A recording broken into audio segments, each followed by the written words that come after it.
अम्मा 30 रुपए के जामुन कर दो। हाँ हाँ बिटिया देती हूँ, ये लो। मम्मी ये बूढ़ी अम्मा इस उम्र में भी कितना काम कर रही हैं। हाँ बेटा, शायद इनका इस दुनिया में कोई नहीं होगा, तभी तो इतनी उम्र में भी खुद काम कर रही हैं। चलो बेटा, ऑटो वाला वेट कर रहे हैं। उस औरत की बात सुनकर शांति नाम की बूढ़ी औरत की आंखें भर जाती है और वो अपने आप से ही बातें करने लग जाती है। हाँ, आज मैं इस दुनिया में अकेली हूँ, पर कल तक मैं अकेली नहीं थी, मेरा भी परिवार था। पर सुनो जी, पापा को गए 1 महीना हो गया, पर तुम्हारी माँ अभी तक सदमे से बाहर नहीं आई। घर के सारे काम मैं करूँ और वो आराम से बैठकर रोटियां तोड़े। मैं कोई नौकरानी नहीं हूँ, तुम इन्हें किसी वृद्धाश्रम में छोड़ाओ, मैं तंग आ गई हूँ इनसे। तुम जानते भी हो सुधा, तुम क्या बोल रही हो? ये घर माँ के नाम है, अगर माँ चली गई तो उनके साथ ये घर भी चला जाएगा, फिर रहना सड़क पर। बात करती हो। लाओ मेरा टिफिन दो, मैं लेट हो रहा हूँ। रवि काम पर चला जाता है, तभी शांति मंदिर से आ जाती है। पोता सूरज भी साथ था। मम्मी देखो, दादी माँ और मुझे प्रसाद में खीर मिली, आप भी खाओ ना मम्मी। मुझे नहीं खानी, और चुपचाप जल्दी से खीर खत्म कर और पढ़ने बैठ। एक संडे का दिन होता है और पूरा दिन तू घूमने फिरने में लगा देता है। और माँ जी, आपको जब मैंने बोला था आज मशीन लगाकर कपड़े धो देना, तो आपसे कपड़े तो धुले नहीं, सुबह सुबह पूजा करने मंदिर चली गई। अब मशीन लगाकर कपड़े धो लो, बड़ी मेहरबानी होगी। चिंता मत करो बहू, मैं बस मशीन लगाने ही जा रही हूँ। नेहा का स्वभाव ऐसा ही था, वो अपनी सास शांति पर अत्याचार करती थी। घर के सारे काम शांति ही करती थी। पति के गुजर जाने के बाद शांति पर मुसीबतों का पहाड़ टूट पड़ा। शांति की बहू नेहा इसी फिराक में थी कि वो किस प्रकार शांति को धक्का देकर घर हड़प ले, और एक दिन उसे मौका मिल ही गया। अरे मैं मर गई, ये गर्म पानी बाल्टी में किसने रखा था? मेरा हाथ जल गया। जरूर ये काम माँ जी का है, वो तो चाहती है कि मैं मर जाऊं और उन्हें इस घर में आराम से रहने को मिले। क्या हुआ सुधा, तुम्हारा हाथ कैसे जल गया? ये सब तुम्हारी माँ के कारण हुआ है। उन्होंने ही जानबूझकर बाल्टी में गर्म पानी भर कर रखा था ताकि मैं नहाने जाऊं तो मैं जल जाऊं। अब मैं इस घर में एक पल भी नहीं रहूंगी, मैं जा रही हूँ यहाँ से। माँ, आपको शर्म आनी चाहिए, आपकी वजह से आज मेरा घर परिवार टूट रहा है। आप कहीं चली क्यों नहीं जाती हो? मेरी इसमें कोई गलती नहीं विनोद बेटा, मुझे तो बहू ने ही कहा था कि उसे गर्म पानी से नहाना है, और मैंने उसे कहा भी था कि बाल्टी में गर्म पानी मैंने रख दिया है। मुझे नहीं पता कि ये बहू ऐसा क्यों कर रही है। तुम बेकार में ही मुझ पर नाराज हो रहे हो। हाँ हाँ, मैं ही झूठी हूँ, आप ही सच्ची हो। रहो अपने बेटे के साथ। सूरज स्कूल से आ जाए तो मैं उसे लेकर चली जाऊंगी। चिंता मत करो सुधा, मैं कोई ना कोई इंतजाम कल तक कर ही लूंगा, पर माँ इस घर में नहीं रही। रवि काम पर चला जाता है और नेहा अपने कमरे में जाकर सो जाती है। कुछ देर बाद सूरज स्कूल से आता है, तब वो उठती है। मम्मी दादी कहाँ हो सब? अरे मेरा राजा बेटा आ गया, चल तू बैठ, मैं तेरे लिए अभी खाना लगाती हूँ। माँ जी, खाना बन गया या नहीं? अरे ये कहाँ चली गई? मम्मी दादी कहाँ चली गई? उन्होंने मुझे बोला था आज वो मुझे पार्क में झूला झुलाने ले।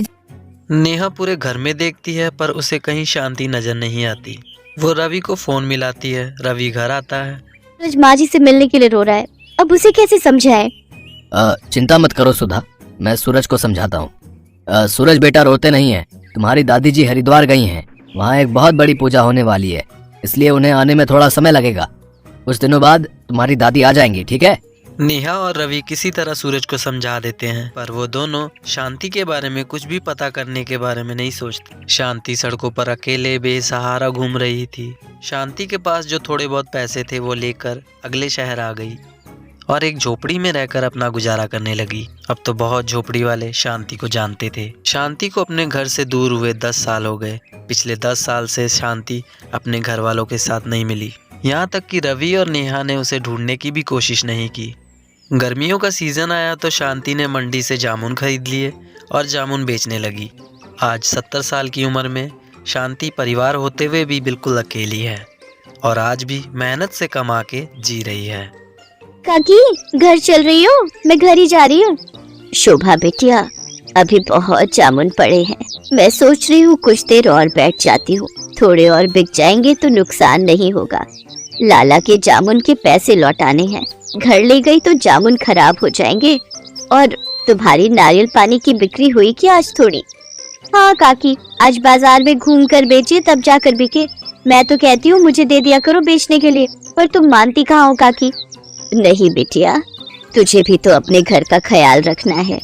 तू भी तो कितनी मेहनत करती है ना। तेरे बापू की तबीयत ठीक नहीं रहती, माँ भी तो घरों में काम करती है। कम से कम तू मेहनत करके घर को चला लेती है, ये बहुत बड़ी बात है बिटिया। चिंता मत कर, मेरी बूढ़ी हड्डियों में बहुत ताकत है। जिंदगी के दुखों ने मेरे शरीर को मजबूत बना दिया है। तुमसे बहुत कुछ सीखने को मिलता है काकी। अच्छा मैं घर चलती हूँ, फिर तुम आराम से आ जाना। शांति को जामुन बेचते रात हो गई। उसके पास अभी भी जामुन बचे हुए थे। तभी उसके पास एक गाड़ी आकर रुकती है। अरे यार, जामुन खाने का बहुत मन हो रहा है, चल ना उन अम्मा से जामुन लेते हैं। एक काम कर, तू जल्दी से जाकर ले आ, मैं गाड़ी साइड लगाता हूँ। अम्मा 50 रुपए के जामुन कर दो। अभी करती हूँ बेटा। अम्मा मेरे पास 500 का नोट है, आपके पास खुले होंगे? नहीं बेटा, मेरे पास खुले तो नहीं है। सूरज, सूरज तेरे पास 50 रुपए है क्या? जरा पकड़ा दे है तो। सूरज? शांति सूरज नाम सुनकर थोड़ा घबरा जाती है। अचानक वो लड़का कार से बाहर निकलता है और शांति को देखकर चौंक जाता है। दादी माँ, और यहाँ? सूरज तब बच्चा था, 10 साल का बच्चा आज 20 साल का हो चुका था। सूरज ने दादी को पहचान लिया और दादी को गले लगकर फूट फूट कर रोने लगा। सूरज कॉलेज में पढ़ रहा था तो वो इसी शहर में रहता था। सूरज को शांति से सारी बात पता चलती है और वो भी अपने पोते से गले लगकर फुट फुट रोती है। इसके बाद शांति सबसे विदा लेकर अपने शहर अपने पोते के साथ अपने घर पहुंचती है। शांति को सूरज के साथ देखकर रवि और नेहा दोनों चौंक जाते हैं, पर सूरज गुस्से में था। मम्मी पापा, आखिरी बार आप लोगों से मिलने और अपना सारा सामान लेने आया हूँ। आज के बाद मैं आप लोगों को अपनी शक्ल कभी नहीं दिखाऊंगा। मैं दादी के साथ रहूंगा। आपने मुझसे झूठ बोला कि दादी माँ हरिद्वार गई हैं, पर आज 10 साल बाद दादी की हालत देखकर सचमुच मुझे आपको अपने माता पिता कहते हुए भी शर्म आ रही है। मैं हमेशा दादी माँ के बारे में आपसे पूछता था, पर आप हमेशा टाल देते थे। कहीं ऐसा ना हो जैसा आपने दादी माँ के साथ किया है ना, कल आपके साथ ऐसा हो जाए। पर नहीं, आपके साथ ऐसा कुछ नहीं होगा, क्योंकि मैं तो आप दोनों के साथ अपने सारे रिश्ते तोड़कर दादी माँ के साथ जा रहा हूँ। नहीं सूरज बेटा, ऐसा मत कर, हम तेरे बिना जी नहीं पाएंगे। हमें माफ कर दो सूरज बेटा, ऐसा मत करो, तुम हमारे बुढ़ापे का सहारा हो। अच्छा, तो दादी माँ के बुढ़ापे का सहारा भी तो आप ही थे ना, तब आपने क्यों नहीं सोचा मैं आप दोनों की नहीं सुनूंगा, मैं दादी माँ के साथ जा रहा हूँ।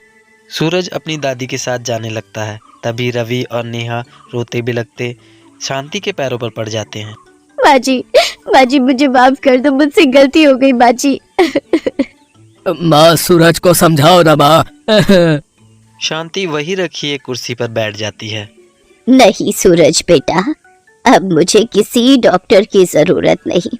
मैं अपने पोता और बेटा बहू से मिल ली, अब जीने की इच्छा नहीं। सूरज बेटा, अपने माता पिता को माफ कर देना, अपने माता पिता की खूब सेवा करना। माता पिता का आशीर्वाद भगवान का आशीर्वाद होता है। हमेशा खुश रहना बच्चों। इतना कहते ही शांति की गर्दन एक तरफ लुढ़क गई। ऐसा लग रहा था कि मानो वो अपने बेटे, बहू और पोते से मिलने के लिए ही अब तक जिंदा थी। रवि और नेहा की आंखों में शर्मिंदगी के आंसू थे। सूरज अपनी दादी से लिपटकर बहुत रोता है। आज उसकी दादी गरीबी में जिंदगी के दुखों को झेलते हुए दुनिया से जा चुकी थी।